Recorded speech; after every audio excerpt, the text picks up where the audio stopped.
લાસ્ટમાં વિદ્યાર્થી મિત્રો આપણે ગ્લાયકોલિસિસ જોયું, બરાબર. મેં કીધું હતું કે 3 વખત લખવાનું છે બધાએ. હજી એક વખત ન ખબર પડતી હોય તો સ્પીડમાં હું કહી દઉં અને પછી અમુક કેટલીક બાબતો છે ગ્લાયકોલિસિસની આપણે જોવાની છે. ઓકે, કઈ રીતે સ્ટાર્ટ કરવાનું? તો કે glu glu, okay, fruc fruc, glu glu, fruc fruc. અહીંથી 2 ભાગ પાડવાના. ડાયફોસ્ફો, ડાયફોસ્ફો મતલબ 3-ફોસ્ફો ગ્લિસરાલ્ડીહાઇડ. ઓકે, ડાયફોસ્ફો, બાયફોસ્ફો, ફોસ્ફો ફોસ્ફો પાઈ, ફોસ્ફો ફોસ્ફો પાઈ. ક્લિયર? જેમાં આપણને ખબર છે કે ગ્લુકોઝનો એક અણુ એ તૂટી અને 3 કાર્બન વાળા 2 અણુ પાયરુવેટ અથવા પાયરુવિક એસિડના બનાવે. ઓકે, પેલા ગ્લુ છે તો ગ્લુકોઝ. ઓકે, ગ્લુકોઝમાંથી અહીંયા ગ્લુકોઝ છે તો બને ગ્લુકોઝ 6 ફોસ્ફેટ. ક્લિયર? અહીંયા શું થાય એ પણ સાથે સાથે લખવાનું, નહીં તો ભૂલાઈ જાય કે એટીપી માંથી એક ફોસ્ફરસ દૂર થઈને અહીંયા જોડાય એટલે આમાંથી બને એડીપી. ઓકે, પછી ગ્લુકોઝ એના સમઘટકમાં ફેરવાય ફ્રુક્ટોઝ 6 ફોસ્ફેટ. હજી એક ફોસ્ફરસ આવે તો બને ફ્રુક્ટોઝ 1,6 બાય ફોસ્ફેટ. અહીંયા પણ પ્રક્રિયા લખવાની. કઈ રીતે આવી હોય તો કે એટીપી માંથી એક ફોસ્ફરસ છૂટો પડીને અહીંયા જોઈન્ટ થયો એટલે એમાંથી બને એડીપી. ફ્રુક્ટોઝ 1,6 બાય ફોસ્ફેટ તૂટે એટલે બને ડીએચએપી અને પીજીએલ, ડાયહાઇડ્રોક્સી એસિટોન ફોસ્ફેટ અને 3-ફોસ્ફોગ્લિસરાલ્ડીહાઇડ. ઓકે, હવે અહીંયા જુઓ તો ત્રીજા કાર્બન ઉપર એક ફોસ્ફરસ છે, હવે બાય છે, મતલબ નવો આવે પહેલા કાર્બન ઉપર આવે તો 1,3 બાય ફોસ્ફો ગ્લિસરેટ. ગ્લિસરેટ કઈ કઈ આ બહુ ઇમ્પોર્ટન્ટ રિએક્શન. આમાં શું શું થયું છે લખવાનું કે એક પીઆઈ ઉમેરાણો. ઓકે, આમાંથી 2 ઇલેક્ટ્રોન અને 2 H+ છૂટા પડ્યા. લેવાય એવું કોણ? NAD. NAD ને 2 H+ મળ્યા તો બન્યું NADH2. ઓકે, આમાંથી પાછું ફોસ્ફો આવી ગયું, મતલબ પહેલા કાર્બન ઉપરનો ફોસ્ફરસ ગયો તો બને 3-ફોસ્ફો ગ્લિસરેટ. ઓકે, ફોસ્ફરસ દૂર થયો લેવા આવે કોણ? તો કે એડીપી, એમાંથી બને એટીપી. ઓકે, 3-ફોસ્ફોગ્લિસરેટ માંથી અહીં ફોસ્ફો જ છે મતલબ 2-ફોસ્ફો ગ્લિસરેટ. ઓકે, આ ઊંધું પેલું પેપ છે, પેપ. પેપ મતલબ ફોસ્ફો ઇનોલ પાયરુવેટ. આ બધાના શોર્ટ ફોર્મ આપ્યા હશો, એ પણ ટેક્સ્ટ બુકમાં આપ્યા, તમારે યાદ રાખવા તો ચાલે.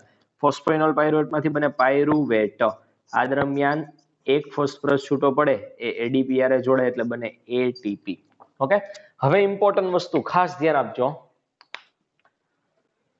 એક તો પેલા હું બધાના ઉત્સેચકો લખી નાખું, બરાબર. આ પહેલી 10 રિએક્શનમાં કંઈક ના કંઈક ઉત્સેચકો કામ કરે છે. શક્ય હોય તો યાદ રાખવાના છે બધા, નો યાદ રહે તો હું કહું ખાલી એટલા યાદ રાખવાના. આ પહેલું છે ને એ તમારે એક ઉત્સેચક આવેલો 6 પ્રકાર તમે ભણ્યા હતા બાયોમોલેક્યુલમાં ઉત્સેચકમાં. ન્યા ટ્રાન્સફરેઝિસ. ટ્રાન્સફરેઝિસમાં એ ઉત્સેચક કોઈ એક હાઇડ્રોજન સિવાયના ગ્રુપને ટ્રાન્સફર કરે બીજા ઘટકમાં.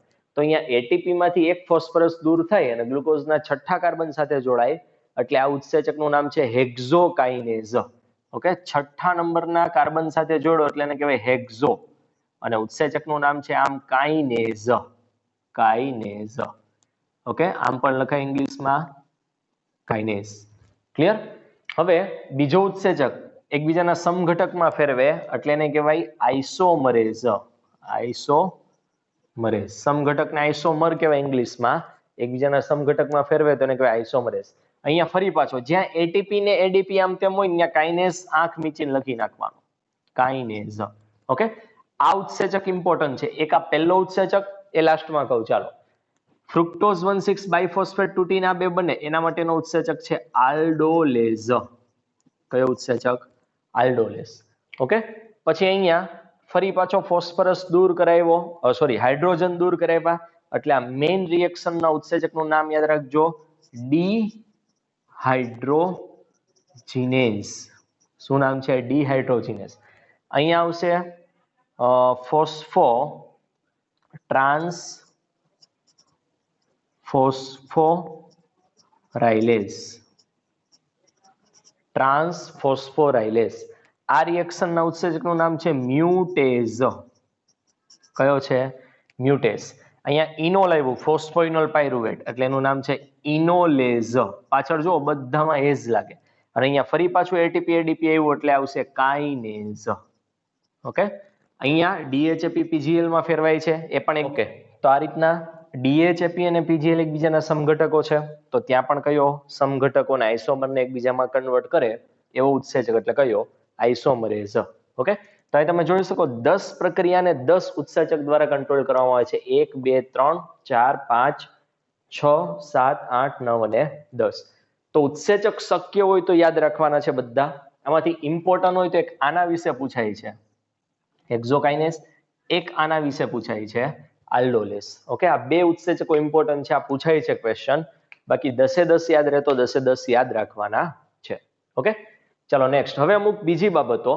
અહીંયા સુધીની પ્રક્રિયા તમે જોશો, હા, અહીંથી અહીંયા સુધીની પ્રક્રિયા. ઓકે, તેમાં જો 12 થી ફોસ્ફરસ ઉમેરાય અને અંદર ઉમેરવામાં આવે છે પ્રક્રિયકમાં, રિએક્શનમાં ઉમેરાય છે, એટલા માટે આ તબક્કાને કહેવાય ફોસ્ફરીકરણ તબક્કો. ફોસ્ફરીકરણ, આટલા ભાગ. પણ અહીંથી તમે જુઓ આ રિએક્શન થી લાસ્ટ સુધી, તો ફોસ્ફરસ આમાંથી બહાર નીકળે છે અને એડીપી સાથે જોડાય એટલે અહીંયા એટીપી બને છે. તો અહીંથી ફોસ્ફરસ દૂર થવા માંડ્યો તો આ તબક્કાને કહેવાય વિફોસ્ફરીકરણ તબક્કો. ઓકે, આ અહીંયા પહેલી રિએક્શન, મેઇન રિએક્શન આપણે જેને કહીએ છીએ પતે ત્યાં સુધી ફોસ્ફરીકરણ તબક્કો, પછી નાને કહેવાય વિફોસ્ફરીકરણ તબક્કો. ઓકે, તો આ સિમ્પલી ફરીથી એકવાર મેં આખું ગ્લાયકોલિસિસ કીધું કે કઈ રીતે યાદ રાખવાનું છે, એના ઉત્સેચકો, આ બે તબક્કા. હવે આપણે ગ્લાયકોલિસિસમાં આપણને કેટલી શક્તિ પ્રાપ્ત થાય છે, કેટલી પ્રક્રિયક કઈ વપરાય છે, કઈ નિપજ આપણને પ્રાપ્ત થાય. ઓકે, એ બધું આપણે એક સામાન્ય રીતે જોવાનું છે અને પછી એક આ ઇમ્પોર્ટન્ટ બાબત છે એના વિશે આપણે ચર્ચા કરવાની છે. ઓકે, તો હવે પહેલા આપણે ઉર્જાની ગણતરી કમ્પ્લીટ કરીએ. તો ગ્લાયકોલિસિસમાં સ્ટાર્ટિંગમાં જે બે પ્રક્રિયા થઈ હતી, બરાબર, એમાં તમને 2 એટીપી ઉર્જા વપરાતી હતી. ઓકે, 2 એટીપી ઉર્જા શું થાય છે, વપરાય છે. ક્લિયર? અને નીચે જે આ પ્રક્રિયા થવાની હતી આવી બે, અહીંયા જે થતી હતી, ઓકે, એમાં બે જગ્યાએ એટીપી તમને પ્રાપ્ત થતા હતા, એટીપી અને એટીપી. અને અહીંયા ઉપર એટીપી વપરાતા હતા. અને આ જે પદાર્થ હતો ડીએચએપી, બરાબર, એ અહીંયા પીજીએલ માં ફેરવાય છે એટલે આ રિએક્શન 2 વાર થતી. તો આમ જોવો તો આ એટીપી તમને 2 પ્રાપ્ત થતા હતા, એટલે ટોટલ 4 એટીપી પ્રાપ્ત થાય. તો 2 એટીપી વપરાય, પ્રાપ્ત કેટલા થાય, 2 અને 2 4 એટીપી. ઓકે, 4 એટીપી તમને પ્રાપ્ત થાય. તો ફાઇનલી તમને આખી પ્રક્રિયામાં કેટલા મળ્યા કહેવાય, તો કે 2 એટીપી ની ચોખ્ખી પ્રાપ્તિ થાય. કેવી? ચોખ્ખી પ્રાપ્તિ થાય. પ્લસ અહીંયા જે આ ફોસ્ફરસ બહાર નીકળે અને એડીપી સાથે જોડાઈને એટીપી બને ને, આ પ્રક્રિયાને કહેવાય આધારક આધારિત ફોસ્ફરીકરણ.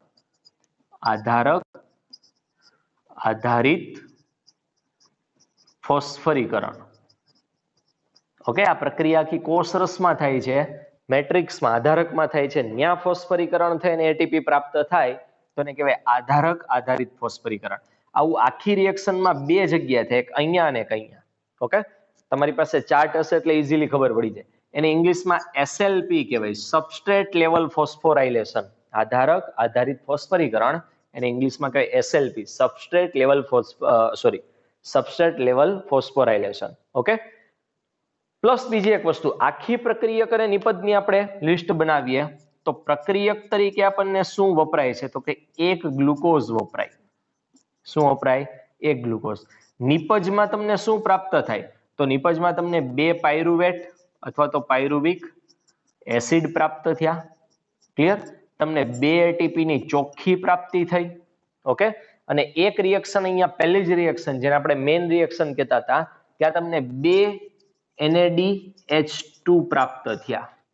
ઓકે, હવે તમને એમ થાય 2 એટીપી તો સમજાય, NADH2 ની કેમ આપણે ગણતરી કરીએ, તો કે આમાં શક્તિ છુપાયેલી છે. ઓકે, શક્તિ છુપાયેલી છે કેટલી હું તમને અત્યારે કહી દઉં, પણ આ હકીકતમાં આની ગણતરી આપણે પાછળ આવશે. તો એક NADH2 નો અણુ હોય ને તો એમાં 3 એટીપી છુપાયેલા છે, એ આપણે પાછળ બહાર કાઢીશું. ઓકે, એવા 2 અણુ આપણી પાસે છે. એક NADH2 ના અણુમાં 3 એટીપી છે, એવા 2 અણુ છે, એટલે આમ જો આની અંદર 6 એટીપી જેટલી શક્તિ છુપાયેલી છે. ઓકે, તો આમ આપણે ટોટલ ગણીએ તો ચોખ્ખા આપણને 2 એટીપી પ્રાપ્ત થયા. NADH2 માં 3 છુપાયેલા છે એટલે એમાં 6 એટીપી છે. એટલે આમ જો તો ગ્લાયકોલિસિસ માંથી આપણને કેટલી 8 એટીપી પ્રાપ્ત થાય છે. ઓકે, પણ આ ગણતરી આપણે પાછળ જોવાની છે. અત્યારે ખાલી મગજમાં યાદ રાખો કે એક NADH2 માં 3 એટીપી છુપાયેલા છે. ઓકે, તો આ પ્રક્રિયક શું વપરાય, નિપજ આપણને શું પ્રાપ્ત થાય એની આપણે ગણતરી કરી. આધારક આધારિત ફોસ્ફરીકરણ કેટલા થાય એમ પૂછે તો એમ લખવાનું 2 જગ્યાએ થાય. ઓકે, ક્યાં થાય હવે તમને ખબર છે, જ્યાં એટીપી પ્રાપ્ત થયા હોય ત્યાં. ઓકે, તમને એમ પૂછે કે ડી કાર્બોક્સિલેશન કેટલી વખત થાય, ડી કાર્બોક્સિલેશન એટલે મતલબ CO2 દૂર થયો હોય એટલી. એવી કોઈ જગ્યા નથી જ્યાં CO2 દૂર થયો હોય, એટલે 0, એક પણ વખત ડી કાર્બોક્સિલેશન નથી થતું. એમ તમને પૂછે ઓક્સિડેશન કેટલી વખત થાય, તો અહીંયા પહેલી મેઇન પ્રક્રિયા હતી, યાદ કરો. ત્યાં 2H+ ને ઇલેક્ટ્રોન બહાર આવતા હતા એટલે મેં એ પ્રક્રિયાને ઓક્સિડેશન કીધું હતું. તો ઓક્સિડેશન કેટલી જગ્યાએ પૂછે તો લખવાનું કે એક જગ્યાએ ઓક્સિડેશન થાય છે. આવા કેટલાક પ્રશ્ન આ ગ્લાયકોલિસિસને લગતા પૂછવામાં આવે. તો આવા બધા પ્રશ્ન મોસ્ટ ઓફ આપણે ડિસ્કસ કરી લીધા. હવે આપણે આના વિશે જોવાનું છે.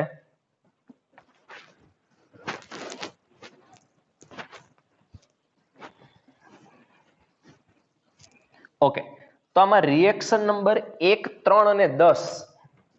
ઓકે, રિએક્શન નંબર 1, 3 ને 10. એક મતલબ ગ્લુકોઝમાંથી ગ્લુકોઝ 6 ફોસ્ફેટ બનતો તે પ્રક્રિયા.